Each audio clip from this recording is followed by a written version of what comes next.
بسم الله الرحمن الرحيم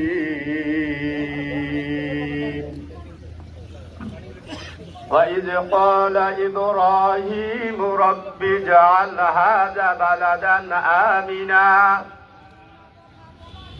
قال رب اجعل هذا بلدا آمنا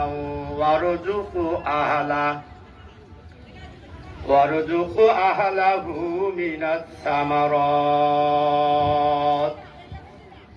صدق الله العظيم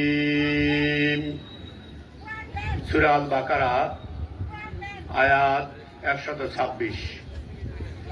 যুগে যুগে অশান্ত বিশ্বে শান্তি প্রতিষ্ঠার জন্য অসংখ্য নবী রাসূল এ ধরা পৃষ্ঠে আবির্ভূত হয়েছিলেন।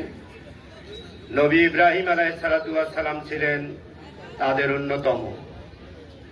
তিনি দেশ ও জাতির কল্যাণে সমৃদ্ধি সাধনে আল্লাহ তাআলার নিকট যে দোয়া করেছিলেন, ওটিতে আয়াতে তার এই উদ্ধৃতি দেয়া হয়েছে। আল্লাহ তাআলা বলছেন, স্মরণ করুন সেই সময়ের কথা যখন নবী ইব্রাহিম আলাইহিসসালাতু ওয়াস সালাম এ মর্মে দোয়া করলেন, হে বিশ্ব জগতের প্রতিপালক, এ দেশ ও জাতির শান্তি শৃঙ্খলা ও নিরাপত্তা বিধান করুন এবং এদেশের জমিন থেকে পর্যাপ্ত পরিমাণে শস্য ও ফল ফলাদি উৎপন্ন করুন। মহান আল্লাহ তাআলা হযরত ইব্রাহিম আলাইহিসসালাতু ওয়াস সালামের সেদিনের সে দোয়া কবুল করেছিলেন।